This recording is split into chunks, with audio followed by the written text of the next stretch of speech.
Good morning, everyone. Let's make waffles. I am going to make some brunch waffles today. I woke up really late, so that's what we're gonna do. We're gonna make some waffles.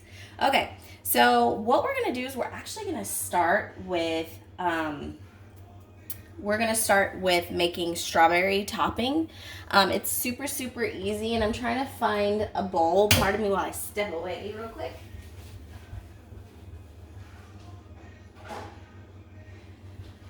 Okay, so we're gonna make a strawberry topping.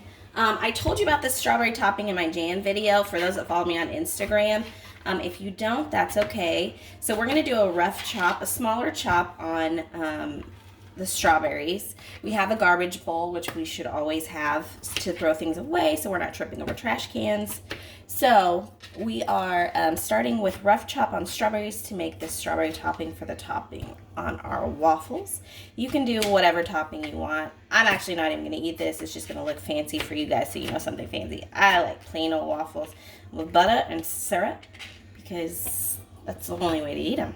Sometimes with chocolate chip waffles, but it only tastes good at Waffle House. Don't judge me. I love Waffle House.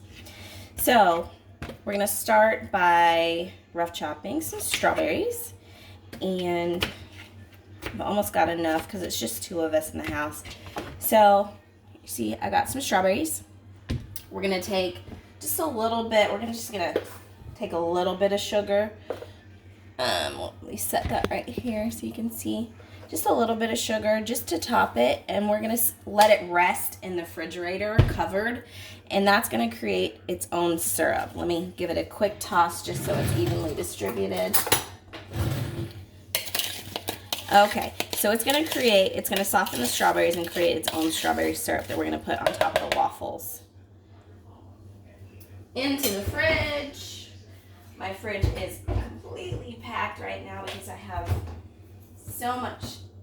I don't even know where to put these. I don't know if y'all saw my jam video the other day, but you can use the jam. All right, let's get started. So with these waffles, to make them extra fluffy, what we're gonna do is we're going to move this out of the way first, and then we are going to crack some egg whites into a bowl, separate them from the yolks.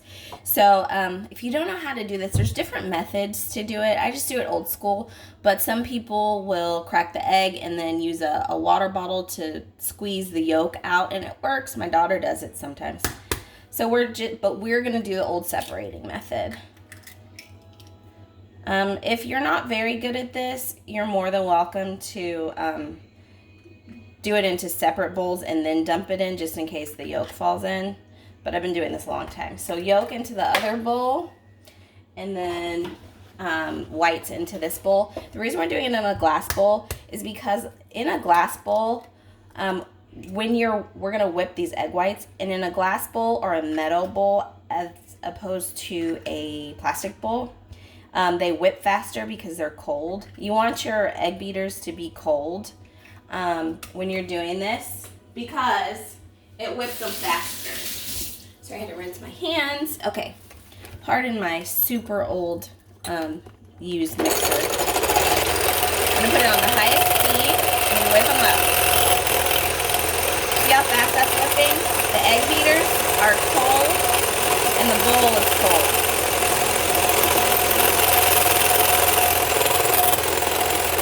All right, real quick lesson. Soft peaks, where you can lift it up and they're not forming.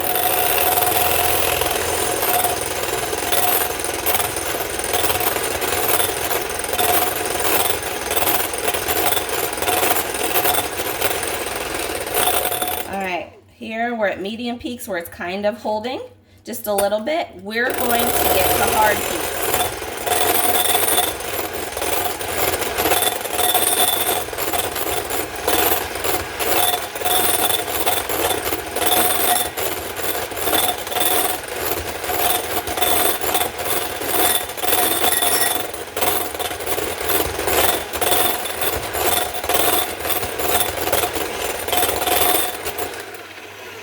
Hard peaks, stiff peaks, when they stand up just straight like that. You don't want to overbeat them. You don't want to underbeat them. Eggs are sensitive. Make sure there's no debris or anything in the bowl. So these are stiff peaks. That's what we're going to use to lift and make the waffles fluffy. Okay, so now on to the ingredients. So we've got the 2 egg yolks in here. Let's whip them. It's so funny because when I was younger, I used to, and I didn't know any better, I used to try to hand beat egg yolks or egg whites, and I could never do it. I'd be beating eggs for like 72,000 years. It was exhausting. Okay.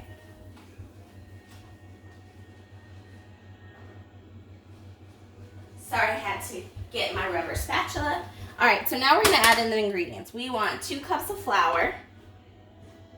When you scoop flour, don't pack it. Just lightly get in there and do it and scoop it. Level it off. This is baking. Baking is very specific and precise. You need exact measurements or things won't do what they're supposed to do. Of course, that's the science of baking. All right, so we need 1 3/4 cup of milk. So 1 and then 3/4. I don't have buttermilk and I don't feel like making buttermilk, so I'm not doing buttermilk waffles today. We're just doing waffles, regular waffles. All right, so then we've got a 1/2 cup of vegetable oil.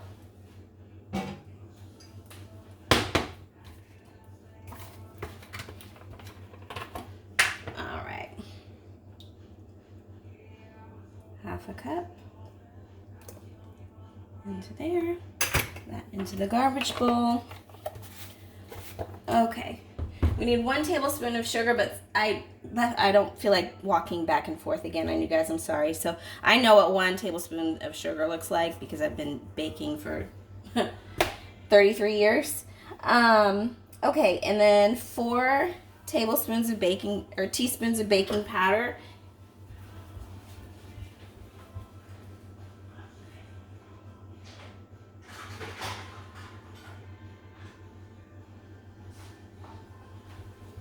Okay, I did walk away for that one because baking powder is the leavening agent and you don't want to put the wrong amount of baking powder in there. All right, so 4 teaspoons, 1, 2, 3, and 4.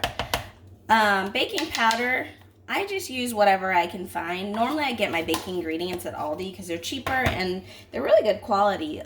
If you don't know about private labeling, Aldi does a lot of private labeling, so they have a lot of the same name brand products. They just have a different label on them.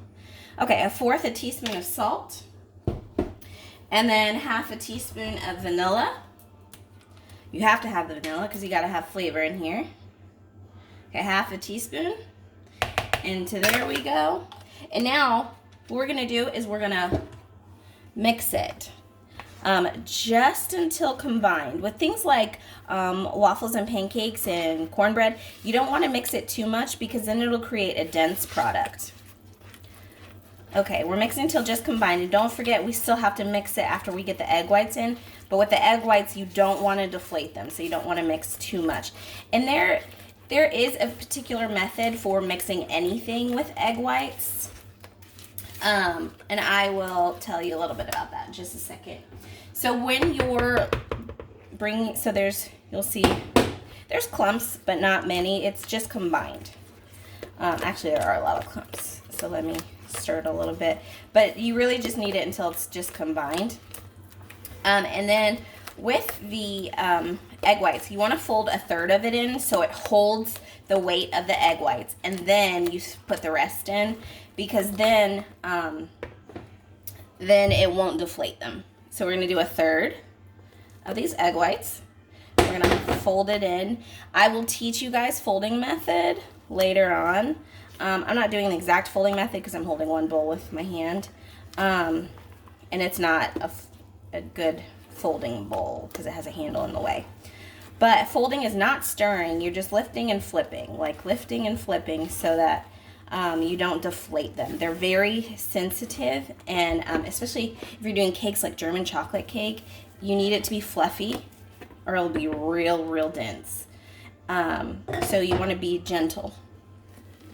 Okay, so we're gonna fold in, just gently fold the rest of the egg whites in. And guys, that's it. That's it for the recipe on the waffles. The waffle iron is heating right now, and we will get the waffles put out, and we'll scoop it into the waffle iron in just a second. But just so you see what we're working with. You see it's lighter than it was before. We're folding it in. Don't want to overmix, don't want to be aggressive. We're going to be gentle with these babies. All right, guys, you see it's kind of fluffy. You can see, but it's less thick, kind of a lighter batter. All right, it's time to make our waffles.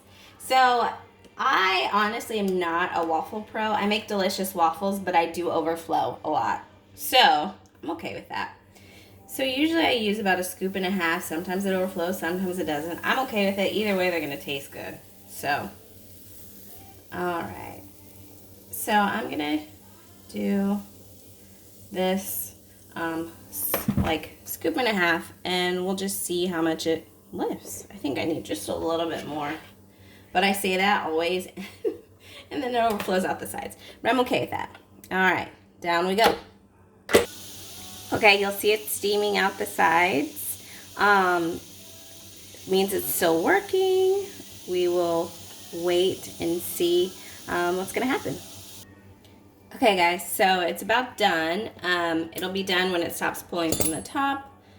And let's see what the other side looks like. All right, perfect. So here we have our waffle. And we're going to, let's see, I'll move this out of the way.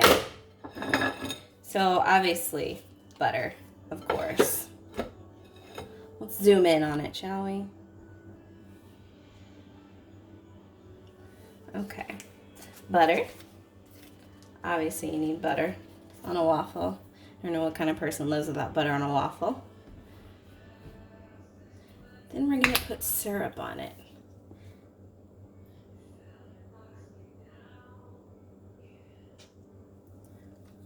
Oh yeah, I'll get the strawberries in just a minute, but just to show you what we're working with here, look at that golden brown waffle. And it's gonna be crispy when it kind of cools a little bit.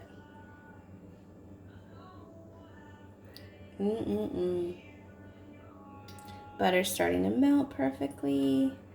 Perfect. Let me grab my strawberries. Okay, so I've got my strawberries. I'm gonna put them on top.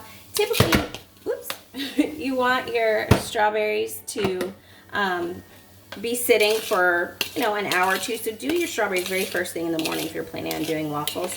And they'll create their own syrup. Right now, they've created a little bit of their syrup, but not as much as it will be if I let them sit longer. But for our purposes, we will just top them with strawberries. And I don't have whipped cream, but I could make it. I'm just not making it right now. Do 2 cups of whipping cream, a 1/2 cup of powdered sugar, and then you'll have your whipped cream. There we go. Waffles. Leave some comments if you have any questions. I'm happy to help.